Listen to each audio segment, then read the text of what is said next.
Paparami tayo ng kain nito mga kalakay. Lalo na yung may litid-litid. Ayan. Ayan, hello sa inyong lahat mga idol, mga kalakay, mga kapwa ko content creator.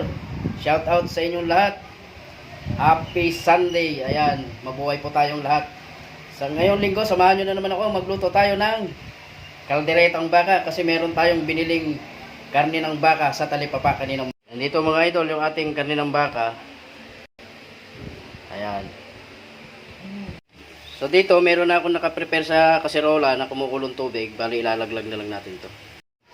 Ilalaglag na natin mga kalakay yung ating karne ng baka. Palambutin muna natin mga kalakay yung ating baka bago natin igigisa. Kukurutin lang natin yung malambot na. Mainit. Ayan, pwede na itong iset aside mga idol, gigisa na. Simulan na natin maggisa mga idol, mga kalakay. Uunahin ko na itong patatas at carrots na igisa. Ika-fry muna natin yung patatas at carrots. Sabay na yan mga kalakay. Ayan, simulan na natin magisa dito sa ating kawali. Sabay na yan, sibuyas at bawang mga kalakay. Mas maraming sibuyas, mas maraming bawang, mas masarap. Pwede na natin ilaglag ang ating karne ng baka mga kalakay. Itong karne ng baka malambot na yan mga kalakay. Haluin lang natin yan. Pwede na natin dito isabay yung ating pamintang durog mga kalakay. Lalagyan natin ng paminta yan. Sasabay ko na rin dito yung beef cubes. At ano ba ang nagpapasarap sa ating lutuin? Di ba ang magic? Magic? Baka naman. Okay na yan. Para dumagdag ang kanyang aroma, lalagyan natin yan ng daon ng laurel. Natin ang ating stock mga kalakay, yung pinapakuluan ng baka. Yan, okay na yan.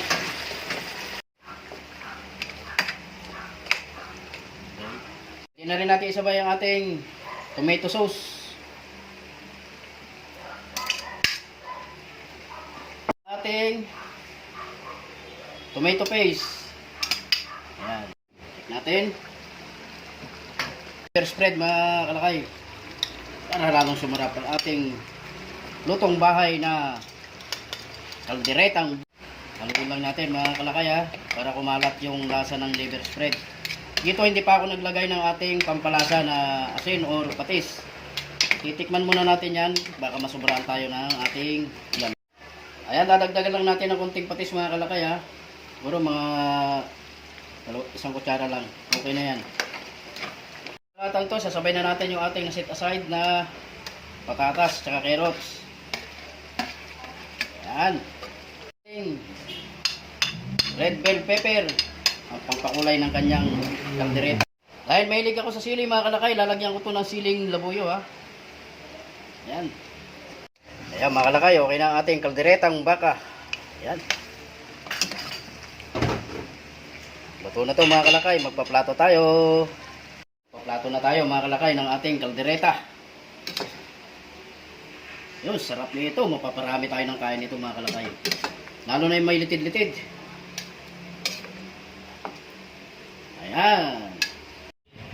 Ayan na mga kalakay ang ating video for this day. Ang kalderetang baka. Yan, sarap nito mga idol, mga kalakay.